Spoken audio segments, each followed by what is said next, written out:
दोस्तों, हम पढ़ेंगे आरपीएससी के old questions, objective type questions है। यानी आरपीएससी के जितने भी एग्जाम्स हुए हैं उनके अंदर जो ऑब्जेक्टिव टाइप क्वेश्चंस आए हैं, आरपीएससी ने जो फर्स्ट ग्रेड फर्स्ट पेपर में नया सिलेबस जो ऐड किया है उससे संबंधित जितने भी क्वेश्चंस हैं उनको हम विस्तार से पढ़ेंगे। दोस्तों नमस्कार दोस्तों, मैं हूं आपका दोस्त अशोक। अपने यूट्यूब चैनल अशोका हिंदुस्तानी पर बहुत बहुत स्वागत करता हूं।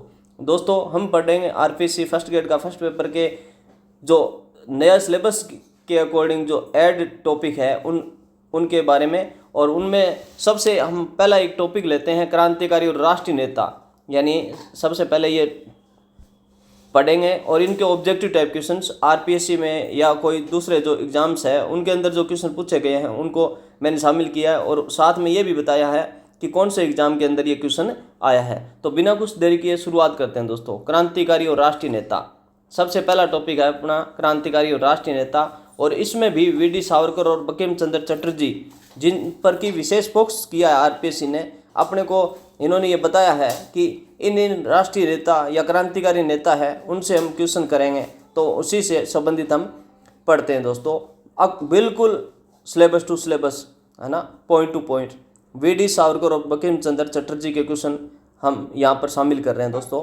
पहला क्वेश्चन है, 1857 के विद्रोह को स्वतंत्रता का पहला युद्ध के रूप में किसने वर्णित किया? यानी जो 1857 की क्रांति हुई उसको स्वतंत्रता का पहला युद्ध किसने कहा? तो ये कहा था वी.डी. सावरकर ने। किसने कहा था? वी.डी. सावरकर ने। ये यूपीएससी 2017 में प्रश्न पूछा गया था मित्रों। 1857 के विद्रोह को स्वतंत्रता का पहला युद्ध किसने कहा? वी.डी. सावरकर ने कहा। इसके बारे में थोड़ा डिटेल जानते हैं अपन कि वी.डी. सावरकर ने अपनी प्रसिद्ध पुस्तक थी इनकी the Indian war of independence 1857। VD. Savarkar की पुस्तक भी पूछी जाती है। पुस्तक का नाम है the Indian war of independence 1857 में सुनियोजित राष्ट्रीय स्वतंत्रता संग्राम की संज्ञा दी है। यानी इस पुस्तक में इन्होंने 1857 को क्या कहा है? सुनियोजित राष्ट्रीय स्वतंत्रता संग्राम कहा है। इसके विपरीत जो आर.सी. मजूमदार है वो इसे 1857 की क्रांति को क्या कहते हैं कि ये न तो पहला, न ही राष्ट्रीय और न ही स्वतंत्रता संग्राम था। यानी वी.डी. सावरकर के बिल्कुल खिलाफ जा करके और अपना स्टेटमेंट देते हैं कौन? आर.सी. मजूमदार। आर.सी. मजूमदार 1857 की क्रांति के बारे में क्या कहते हैं कि ये न तो पहला था, न राष्ट्रीय था और न ही स्वतंत्रता संग्राम में था। तो आगे क्वेश्चन दूसरा देखते हैं मित्रों। 1904 में स्थापित मित्र मेला किस क्रांतिकारी संगठन में परिवर्तित हो गया था? जो 1904 में स्थापित हुआ था मित्र मेला, वो आगे जाकर कौन सा संगठन बन गया? तो ये बन गया था अभिनव भारत। तो अभिनव भारत है वो पहले क्या था? 1904 में जो स्थापित हुआ था वो मित्र मेला था। तो मित्र मेला का नाम क्या हो गया? अभिनव भारत हो गया। इसके बारे में ज़्यादा क्या है? अभिनव भारत नामक गुप्त क्रांतिकारी संगठन की स्थापना किसने की थी? ये भी वी.डी. सावरकर ने की थी मित्रों। तो जो अभिनव भारत है इसकी स्थापना किसने की? वी.डी. सावरकर और उसका भाई था गणेश सावरकर, दोनों ने 1904 में स्थापित की थी। यह संगठन पहले मित्र मेला के नाम से जाना जाता था, जिसे बाद में इटली के क्रांतिकारी मैजिनी के संगठन से प्रेरित होकर अभिनव भारत में बदल दिया गया। तो दो भाई थे, वी.डी. सावरकर और गणेश सावरकर। 1904 में एक मित्र मेला नामक संगठन बनाया और वो मित्र मेला संगठन है बाद में इटली के क्रांतिकारी मैजिनी थे उनसे वो प्रभावित होकर उन्होंने इसका नाम क्या कर दिया? अभिनव भारत। तो जो मित्र मेला था उसका नाम क्या हो गया? अभिनव भारत हो गया मित्रों। आगे क्वेश्चन है, हिंदुत्व है हु इज हिंदू? यानी हिंदुत्व है हु इज हिंदू नामक पंपलेट के लेखक कौन थे? यानी हिंदुत्व है हु इज हिंदू किसने लिखा था? ये भी लिखा था वी.डी. सावरकर ने। ये भी यूपीएससी 2020 में प्रश्न पूछा गया था मित्रों। वी.डी. सावरकर ने प्रसिद्ध पुस्तक 1923 में अंडमान जेल में रहते हुए लिखी थी। यानी ये पुस्तक लिखी थी क्या? हिंदुत्व है हु इज हिंदू। ये पुस्तक उन्होंने अंडमान जेल में 1923 में लिखी थी, जब उनको काले पानी की सज़ा दी गई थी तब इन्होंने इस पुस्तक को लिखा था। उन्होंने हिंदुत्व शब्द को एक राजनीतिक और सांस्कृतिक पहचान के रूप में परिभाषित किया, न कि धार्मिक पद के रूप में मित्रों। आगे है, वी.डी. सावरकर को मार्शल्स की घटना के लिए किस वर्ष गिरफ्तार किया गया था? तो ये 1910 में गिरफ्तार किया गया था। ये भी मध्य प्रदेश को जो पीसीएस एग्जाम है उसमें पूछा गया था। क्या वी.डी. सावरकर को मार्शल्स की घटना के लिए किस वर्ष गिरफ्तार किया गया?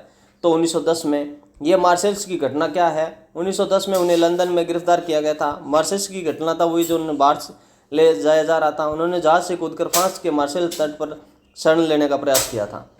यानी लंदन में वीडी सावर को गिरफ्तार कर लिया और भारत लेकर के आ रहे थे। रास्ते में उन्होंने जहाज से कूद करके, पानी का जो जहाज है उनसे कूद करके फ्रांस के तट पर मार्शल्स वो जगह थी वहाँ पर शरण लेने का प्रयास किया था। इसलिए इसे क्या कहते हैं, मार्शल्स घटना कहते हैं। ये एक अंतर्राष्ट्रीय न्यायालय में इसकी सुनवाई हुई थी मित्रों।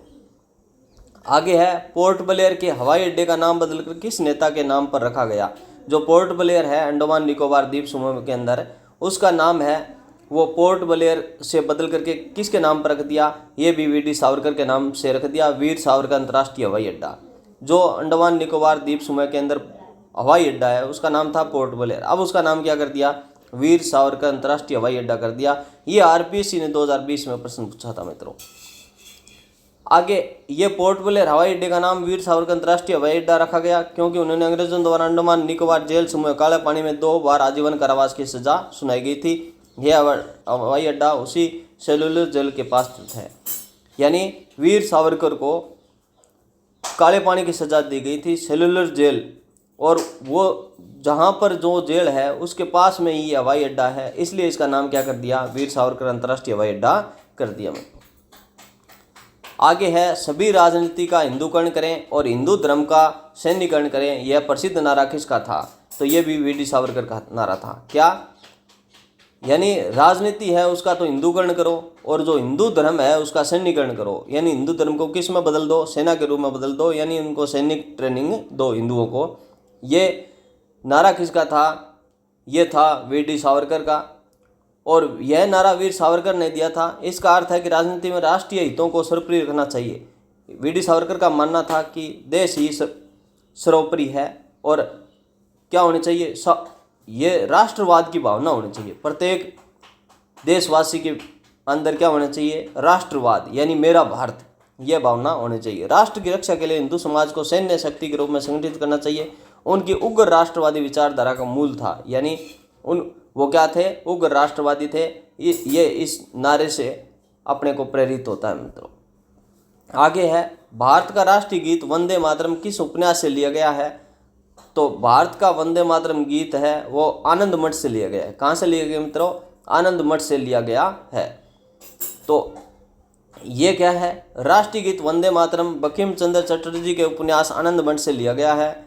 यानी बंकिम चंद्र चटर्जी है, उनका एक मठ है, उपन्यास है, उसका नाम क्या है, आनंद मठ है। यह 1882 में प्रकाशित हुआ था और ये एक सन्यासी विद्रोह पर आधारित है। जो सन्यासी विद्रोह हुआ था उस पर आधारित है आनंद मठ, और आनंद मठ से ही लिया गया क्या, वंदे मातरम, जो राष्ट्रीय गीत है अपना, वो लिया गया मित्रों। आनंद मठ में सन्यासी विद्रोहियों को किस रूप में दर्शाया गया है। तो ये संतान के रूप में दर्शाया गया है मित्रों। आनंद मठ में सन्यासी विद्रोहियों को किस रूप में दर्शाया गया, संतान के रूप में। कैसे, आनंद मठ में विद्रोहियों को स्वयं को माता, भारत माता की संतान कहते थे। यानी ये विद्रोही जो अंग्रेजों के खिलाफ आंदोलन करते थे, विद्रोह करते थे, वो अपने को क्या कहते थे, भारत माता की संतान कहते थे, इसलिए वो संतान के रूप में दर्शाया गया है। आगे है, बंकिम चंद्र चटर्जी द्वारा प्रकाशित पत्रिका है बंग दर्शन का प्रकाशन किस वर्ष हुआ था। यानी बंकिम चंद्र चटर्जी की एक पत्रिका है जिसका नाम है बंग दर्शन, ये किस वर्ष आई थी, 1872 में प्रकाशित हुई थी। ये यूपीपीसीएस एग्जाम 2015 में प्रश्न पूछा गया था मित्रों। बंकिम चंद्र चटर्जी की पत्रिका बंग दर्शन का प्रकाशन किस वर्ष हुआ था, 1872 में हुआ था। तो बंग दर्शन नामक पत्रिका का प्रकाशन बंकिम चंद्र चटर्जी 1872 में शुरू किया गया। यह पत्रिका बंगाली साहित्य और राष्ट्रवाद को बढ़ावा देने दोनों माध्यम बनी थी। बंकिम चंद्र चटर्जी की एकमात्र अंग्रेजी रचना कौन सी थी, यानी बाकी तो वो बंगाली में लिखते थे, और एक ऐसी रचना है जो अंग्रेजी में उन्होंने लिखी थी, वो है राजमोहन्स वाइफ। क्या, ये आरपीसी ग्रेड फर्स्ट में 2023 में पूछा गया था कि बंकिम चंद्र चटर्जी की एकमात्र अंग्रेजी रचना कौन सी है। तो यह है राजमोहन्स वाइफ। राजमोहन्स वाइफ नाम से ही स्पष्ट झलक मिलती है अपने को कि अंग्रेजी में है। राजमोहन्स वाइफ एकमात्र अंग्रेजी रचना थी। इसकी अन्य सभी रचनाएं हैं वो बंगाली भाषा में है, चाहे वो 20 वृक्ष हो, आनंद मठ हो या कर्षण मित्र हो, सभी बंगाली भाषा में है। वंदे मातरम गीत पहली बार 1896 में कांग्रेस के किस अधिवेशन में गाया गया था? जो वंदे मातरम अपना गीत है वो पहली बार कब गाया गया? 1896 में। कांग्रेस के किस अधिवेशन में? तो ये कलकत्ता अधिवेशन में गाया गया था मित्रों। यूपीपीसीएस या आरपीएससी दोनों में एग्जाम में पूछा गया है क्या कि जो वंदे मातरम गीत है 1896 में पहली बार कांग्रेस के कलकत्ता अधिवेशन में गाया गया था। ये पहली बार कब गाया गया था? 1896 में। और इसके अध्यक्षता यानी कलकत्ता में जो राष्ट्रीय कांग्रेस का जो अधिवेशन हुआ उसकी अध्यक्षता किसने की थी? ये की थी रहमतुल्ला एम सयानी ने। रहमतुल्ला एम सयानी ने। ये भी पूछा जाता है कि कलकत्ता अधिवेशन 1896 में जो कांग्रेस का अधिवेशन हुआ उसकी अध्यक्षता किसने की थी? तो ये की थी रहमतुल्ला सयानी ने। आगे प्रश्न है, बंकिम चंद्र चटर्जी ने किस पद पर कार्य किया था? तो ये किया था डिप्टी मजिस्ट्रेट के रूप में। यानी बंकिम चंद्र चटर्जी एक पद पर भी कार्यरत थे, तो ये पद क्या था इनका? ये डिप्टी मजिस्ट्रेट थे। ये यूपीपीसीएस एग्जाम में पूछा गया था मित्रों। बंकिम चंद्र चटर्जी ने 1858 में डिप्टी मजिस्ट्रेट का पद संभाला था। वह कलकत्ता विश्वविद्यालय के पहले 2 स्नातकों में से यह पद पाने वाले शुरुआती भारतीयों में से थे वो। आगे प्रश्न ये संबंधित है लाल बाल और पाल, यानी जो गर्म दल के नेता थे, चाहे लाला लाजपत राय हो, बाल गंगाधर तिलक हो या विपिन चंद्र पाल हो। स्वराज्य मेरा जन्मसिद्ध अधिकार है, मैं इसे लेकर रहूँगा, यह प्रसिद्ध नारा किसका था? तो ये था बाल गंगाधर तिलक का। ये यूपीएससी और आरपीसी दोनों एग्जाम में पूछा गया है मित्रों कि स्वराज्य मेरा जन्मसिद्ध अधिकार है और मैं इसे लेकर रहूँगा। बहुत बार पूछा जाता है। किसने कहा था या किसका संकल्प था? ये था बाल गंगाधर तिलक का। किसका? बाल गंगाधर तिलक का। तो यह नारा बाल गंगाधर तिलक का था जो गर्म दल की विचारधारा का मूल आधार था। कांग्रेस के लखनऊ अधिवेशन 1916 के आसपास खूब लोकप्रिय हुआ था। यह गर्म दल और नरम दल को फिर से एकजुट हुए थे 1916 के लखनऊ अधिवेशन में, ये भी याद रखना। यानी 1907 के सूरत अधिवेशन में कांग्रेस के 2 दल बन गए थे, एक गर्म दल और एक नरम दल। ये भी पूछा जाता है कि कांग्रेस का 2 विभाजन कब हुआ गया था 2 दलों में? ये हो गया था 1907 के सूरत अधिवेशन में। किसमें? गर्म दल और नरम दल। वापिस एक कब हो गए? लखनऊ अधिवेशन 1916 में एक हो गए। अब है साइमन कमीशन के विरोध के दौरान पुलिस लाठीचार्ज में किस नेता की मृत्यु हो गई थी? यानी 1928 के अंदर साइमन कमीशन भारत आया था। सभी सदस्य अंग्रेज थे, इसलिए भारतीयों ने इसका विरोध किया और इसके विरोध स्वरूप पंजाब के अंदर लाला लाजपत राय मुख्य नेता के रूप में विरोध कर रहे थे और लाला लाजपत राय पर अंग्रेजों ने इतनी लाठियां बरसाई जिससे इनकी मौत हो गई। तो क्वेश्चन क्या है? साइमन कमीशन के विरोध में पुलिस लाठीचार्ज में किस नेता की मृत्यु हो गई? तो यह है लाला लाजपत राय। लाला लाजपत राय की मृत्यु 1928 में लाहौर साइमन कमीशन के विरोध के दौरान भीषण लाठीचार्ज में हुई। उन्होंने प्रसिद्ध कथन था उनका कि मेरे शरीर पर किया गया एक एक प्रहार अंग्रेजी साहित्य में ताबूत के एक कील साबित होगा। यानी ये भी प्रश्न पूछा जाता है कि मेरे शरीर पर किया गया एक एक प्रहार अंग्रेजी साम्राज्य के ताबूत में एक कील साबित होगा। ये बात किसने कही थी? ये बात कही थी लाला लाजपत राय ने। कहाँ के थे? पंजाब के, जिसे पंजाब केसरी भी कहा जाता है। पंजाब केसरी, केसरी का मतलब पंजाबी में होता है शेर, तो पंजाब का शेर लाला लाजपत राय को कहा जाता है और इन्होंने ये बातें कही थी मित्रों। आगे है बाल गंगाधर तिलक ने 2 प्रमुख पत्रिकाएं केसरी और मराठा क्रमशः किन भाषाओं में प्रकाशित की थी? तो बाल गंगाधर तिलक की 2 पत्रिकाएं थी केसरी और मराठा। जो केसरी थी वो मराठी में थी और जो मराठा है वो अंग्रेजी में थी। ये थोड़ा कंफ्यूज करने वाला है, याद रखना। केसरी जो पत्रिका है वो तो है मराठी में और जो मराठा है वो है अंग्रेजी में। याद रहेगा मित्रों, याद रखना। याद रखने की ट्रिक क्या है? थोड़ा कड़क नाम है वो केसरी है जो मराठी में है और जो थोड़ा नरम नाम है मराठा है वो अंग्रेजी में है। बाल गंगाधर तिलक द्वारा मांडले जेल में लिखी गई प्रसिद्ध पुस्तक का नाम क्या है? यानी मांडले जेल में रहते हुए बाल गंगाधर तिलक ने एक पुस्तक लिखी थी जिसका नाम है गीता रहस्य। बहुत ही ज़्यादा ये फेमस थी। आरपीसी और यूपीपीसीएस 2023 में ये प्रश्न पूछा गया है कि बाल गंगाधर तिलक ने मांडले जेल में कौन सी पुस्तक लिखी थी? गीता रहस्य। तो तिलक को 1908 से 1914 तक बर्मा यानी म्यांमार की मांडले जेल में रखा गया था। उस समय ये बर्मा है वो भारत का हिस्सा था। तो बर्मा के जो मांडले जेल है वहाँ पर इन्होंने ये पुस्तक लिखी थी। श्रीमद् भगवद गीता पर अपनी टीका गीता रहस्य लिखी थी। बाल गंगाधर तिलक को भारतीय अशांति का जनक किसने कहा था? तो ये वेलेंटाइन सिरोल ने कहा था। एक अंग्रेज पत्रकार था जिसका नाम है वेलेंटाइन सिरोल। इसने बाल गंगाधर तिलक को क्या कहा था? भारतीय अशांति का जनक कहा था। तो भारतीय अशांति का जनक बाल गंगाधर तिलक को किसने कहा था? वेलेंटाइन सिरोल ने कहा था मित्रों। यह उपाधि ब्रिटिश पत्रकार वेलेंटाइन सिरोल ने अपनी पुस्तक इंडियन अर्नेस्ट में दी थी। यह भी याद रखना, कौन सी पुस्तक में दी थी? इंडियन अर्नेस्ट में दी थी। इस पर आपत्ति जताते हुए मानहानि का केस भी उन्होंने ये बाल गंगाधर तिलक ने उस पत्रकार पर किया था मित्रों।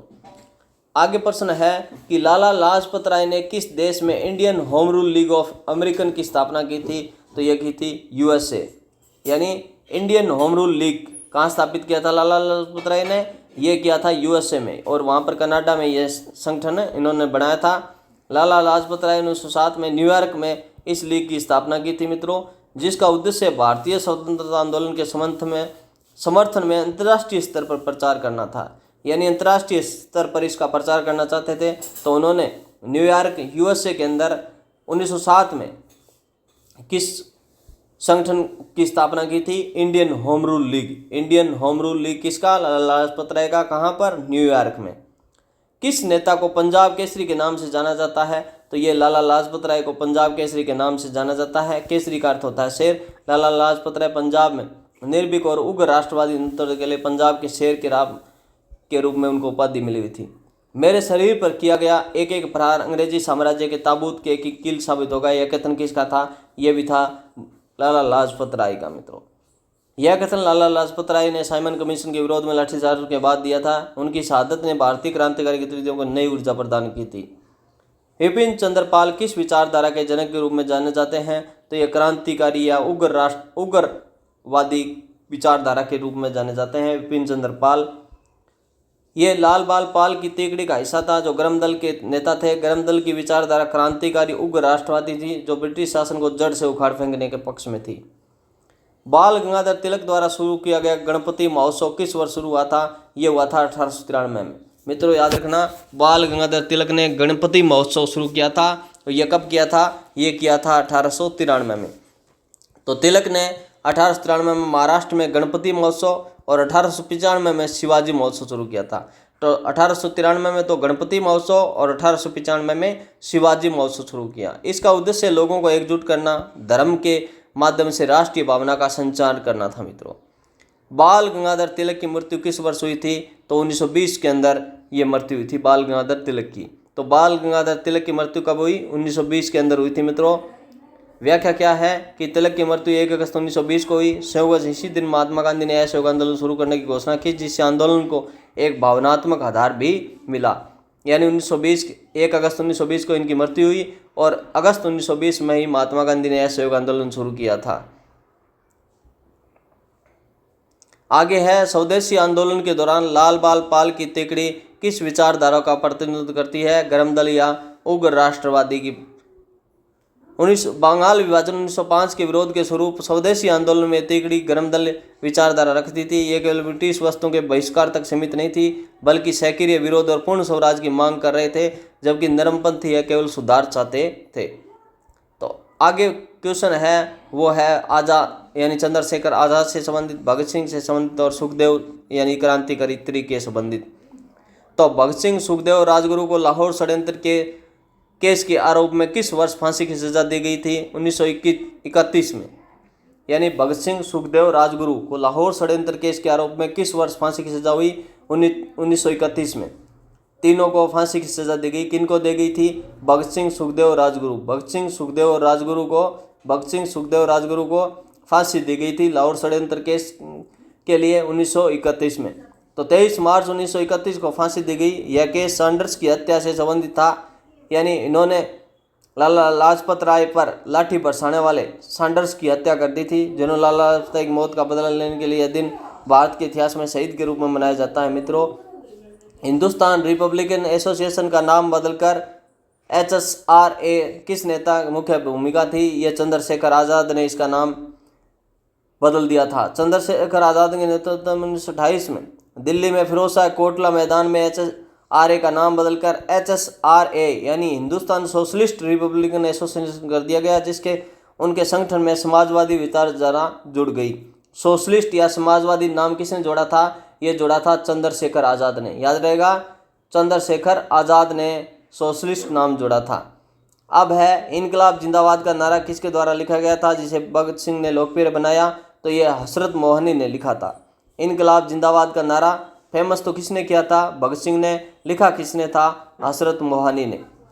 यह नारा उर्दू कवि और स्वतंत्रता सेनानी हजरत मोहनी ने लिखा था। इसे भगत सिंह ने 8 अप्रैल 1929 में केंद्रीय असेंबली में बम फेंकने के बाद इसे लोकप्रिय बन गया था। भगत सिंह के किस साथी ने केंद्रीय असेंबली में बम फेंका था? तो इनके साथ कौन थे? केंद्रीय असेंबली में बम फेंका तो भगत सिंह के साथी कौन थे? बटुकेश्वर दत्त थे मित्रों।